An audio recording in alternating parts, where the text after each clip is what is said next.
මේ සිල්ලන්නේ මේ මොනත් එක්ක ගන්න. මේ පදක්කමක් නිර්දේශ වෙන වැඩක්.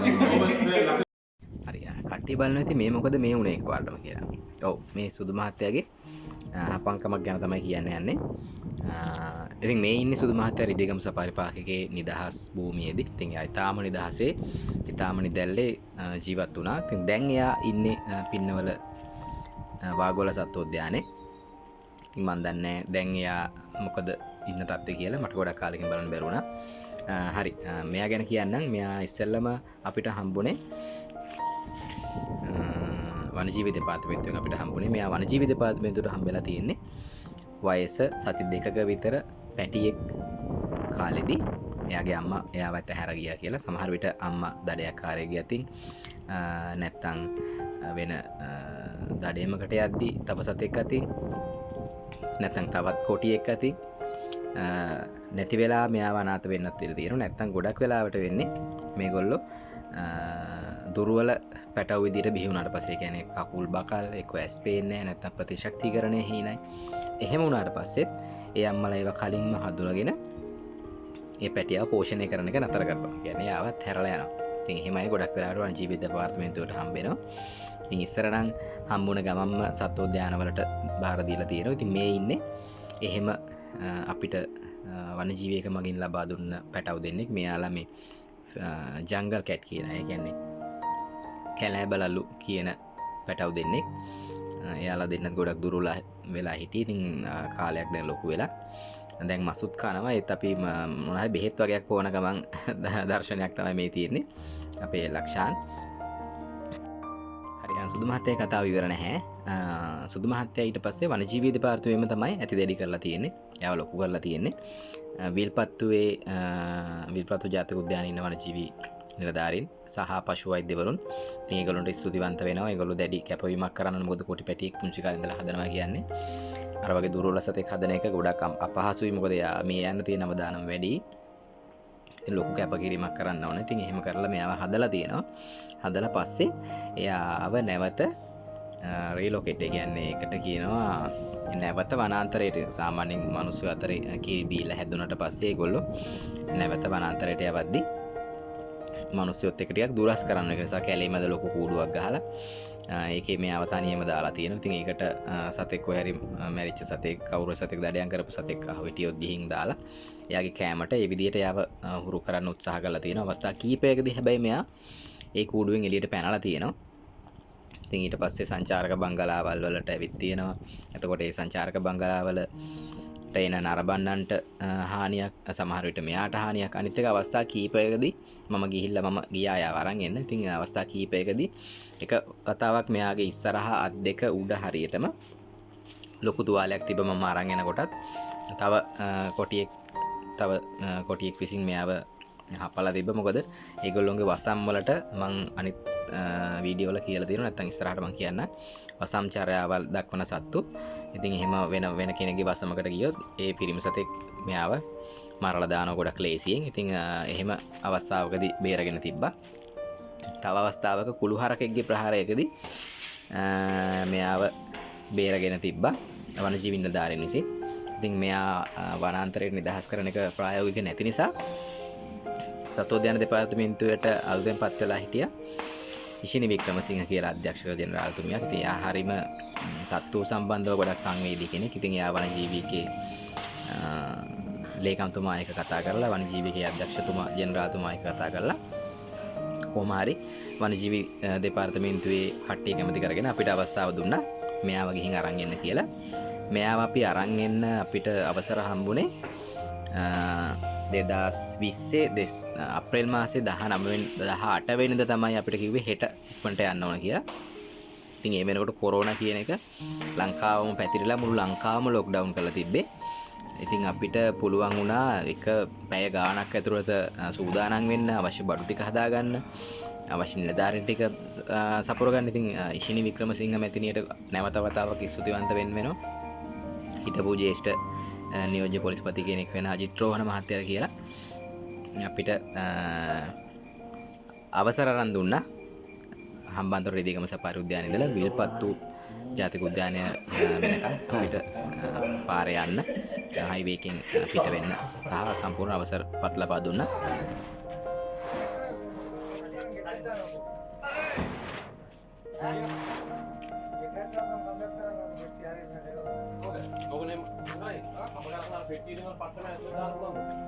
ඉතින් මේ තියෙන්නේ ඊටාම සීමිත සම්පත් එක්ක අපි පැයක් විතර ඇතුළත පුළුවන් තරම් ඉක්මනට රේස් තුනක් අපි මොනවද ගෙනියන්න ඕන කියන බඩුත් එක්ක. ඉතින් මේ තියෙන්නේ ඒ අවස්ථාව.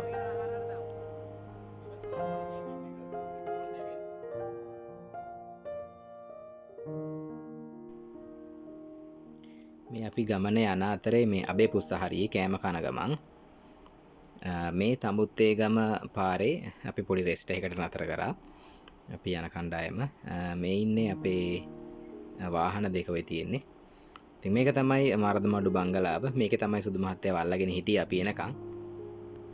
මෙතන මාලින්ද අඩුයි. නැත්තම් මේ අනිත් හැමෝම ඉන්නවා අපිත් එක්ක ගියපු කට්ටිය.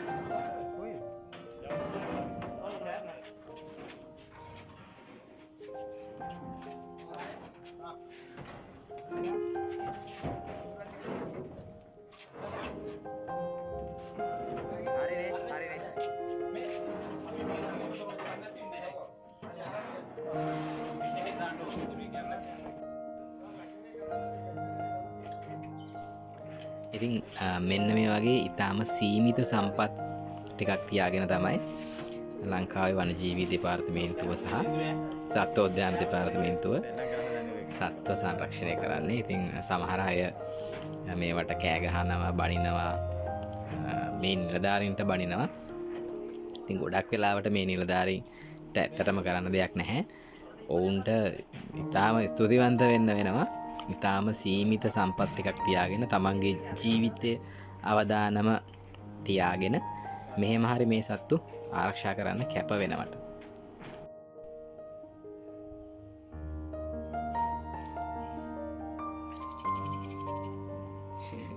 ඉතින් ඒ ටික තමයි හොඳ ඉතින් කසත්ති. ඔව් ඒ තමයි මාරු. එතන තමයි අම්මෝ ලුව වැදුනා හොඳේ. සුදු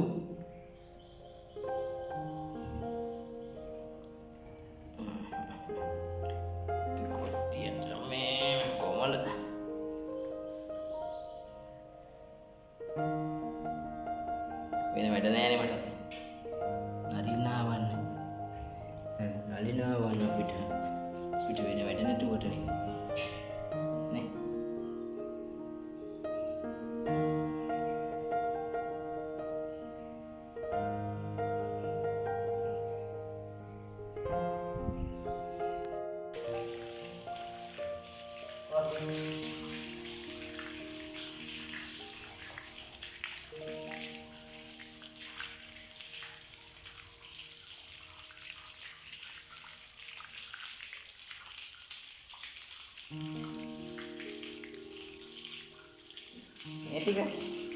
මේ ටික කවුද එතකොට?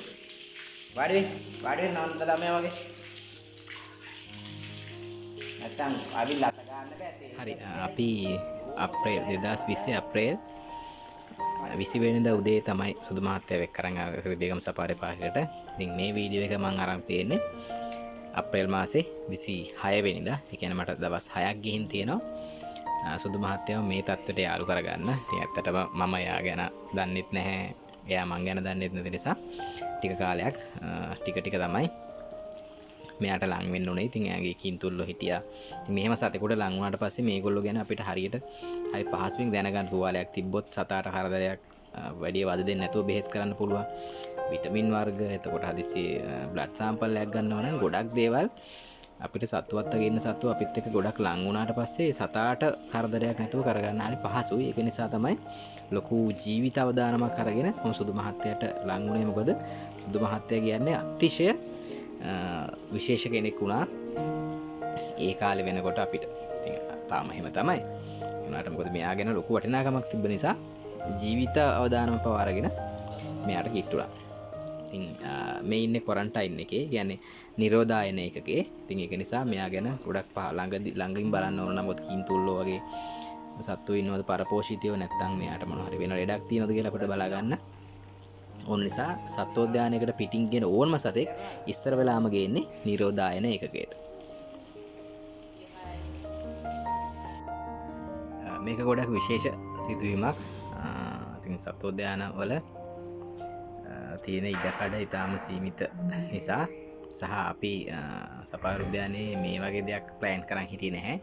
නිසා දැන් අපි නිරෝධායන එකකට ගෙන ආපු සුදු මහත්තයට නිදහස දෙන්න ඕන. මොකද එයා පොඩි කූඩුවක ඉන්න කැමති නෑ. එයා කැලේ නිදහස හිටපු කෙනෙක්නේ. ඒක නිසා එයාව ගේන්න ඕන අපිට සිංහයන්ට නිදහසේ ජීවත් වෙන්න හදලා තියෙන අක්කර ගානක කෑල්ලක් තියෙනවා. ඉතින් එතෙන්ට ගේන්න ඕන. හැබැයි ඒගොල්ලොන්ට නැවත හදිස්සිය ප්‍රතිකාර කරන්න හරි ඒගොල්ලෝ නැවත ලෙඩක් වුණොත් බෙහෙල් බලා ගන්න හරි ගන්න වෙන්නේ. මොකද අපි සිංහයන්ට හදපු එකක්නේ. ඉතින් සිංහයෝ ඉන්න තැනමයි. ඒක නිසා මෙයාත් අපි සිංහයෝ ඉන්න එකේම වෙනම පැත්තකට ගෙනාවේ. ඉතින් ගොඩක් බයයි සුදු මහත්තයා. සිංහයෝ ගොඩක් ලොකුයි. ඒගොල්ලෝ ගොඩක් සද්ද කරනවා. ඒගොල්ලෝගේ ගඳ මොකද මෙයාට හාත්පසින්ම ආගන්තුක දෙයක් එක්කින්. ඒක නිසා මට සිද්ධ වුණා සුදු මහත්තයත් එක්ක ගොඩක් වැඩි කාලයක් ජීවත් වෙන්න. දවසේ වැඩි කාලයක් මම ඇවිල්ලා සුදු මහත්තයත් එක්ක කූඩු ඇතුළෙමයි ජීවත් වුනේ. ඉතින් එයාත් එක්ක කතා කරනවා, එයාත් එක්ක සෙල්ලම් කරනවා, එයාව නාවනවා. ඉතින් එහෙම කාලයක් ඉන්නකොට සුදු මහත්තයාට ගානක් නැති වුණා. මම කොහෙද ඉන්නේ, මට මෙතන අනතුරක් තියෙනවද, අවදානමක් තියෙනවද කියලා කියන දේ එයාට අමතක වුණා. ඉතින් ඒක ලොකු පහසුවක් වෙනවා සතුන්ගේ ස්ට්‍රෙස් එක අයින් කරන්න. එතකොට සතු ලෙඩ වෙනවා ගොඩක් අඩුයි. ඉතින් අපි නිතරම බලන්න ඕන අපි ස්වාභාවික කැලේක හිටපු සතෙක් අපි කූඩුවක් ගෙනදී පුළුවන් තරම් ඒගොල්ලොන්ට වැඩි පහසුකමක් නිදහසක් මානසික නිදහස ලබා දෙන්න අපිට පුළුවන් හැම වෙලාවෙම අපි උත්සාහ කරන්න ඕන. ඉතින් මම හිතනවා ඒක ඒ වෙලාවේ මට කරගන්න පුළුවන් වුණා කියලා.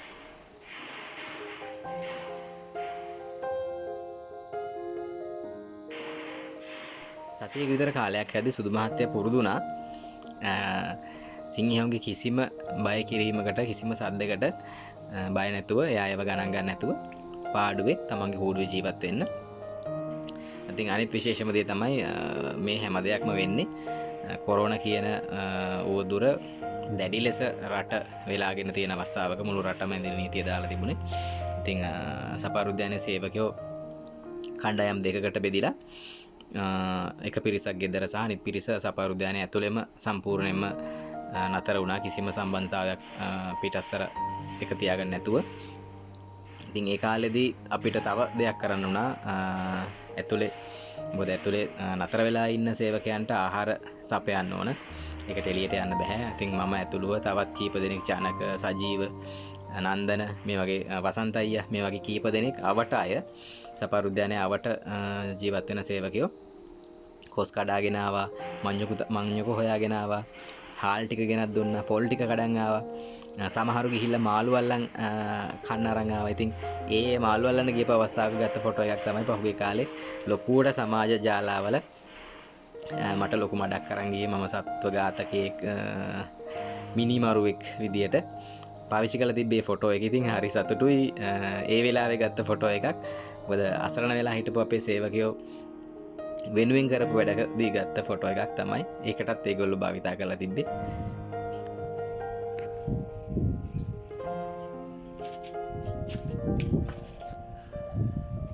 හරි දැන් මේ තියෙන්නේ අපි සුදු මහත්තයාව නිදහස් කරන්න හදන්නේ නිදහස් කලාපයකට. ඉතින් ඒකේ සුදු මහත්තයාට අවශ්‍ය සියලුම පොකුණු, ගස්, කැලෑවල්, කොටන් ඒ හැම දෙයක්ම තියෙනවා.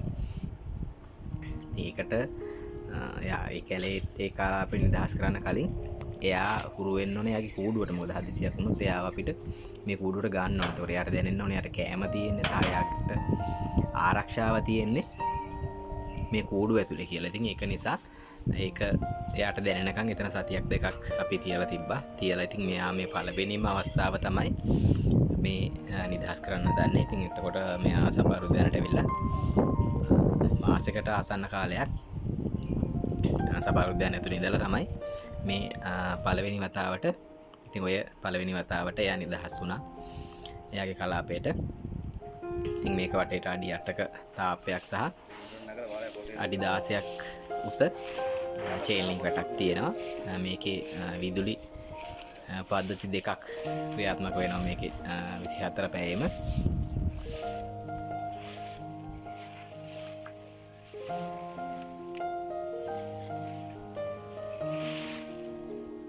ඉතින් මේ තියෙන්නේ කලාපෙදි සුදු මහත්තයා ඉතාම නිදැල්ලේ නිදහසේ ඉන්න වීඩියෝ කීපයක්.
හරි මේ ඔක්කොම අතරේ විශේෂ සිද්ධුමක් වෙනවා.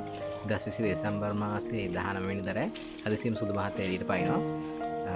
ඉතින් ඒ අතරේ අපේ නිලධාරී කීප දෙනෙක් තුවාල වෙනවා. අපි විශේෂ මෙහෙයුමක් කරලා දැඩි පරීක්ෂණයක් දරලා සුදු මහත්තයාව අල්ල ගන්නවා. ඉතින් ඒකේ කතාව තමයි ලබන සතියේට ඕගොල්ලන්ට මම අරන් ඉන්නේ. ඉතින් මේ තියෙන්නේ ඒකේ අවස්ථා කීපයක්. අනිවාර්යෙන්ම රැඳිලා ඉන්න. ලබන සතිය අපි බලමු මොනවද උනේ කියලා. ජය වේවා හැමෝටම.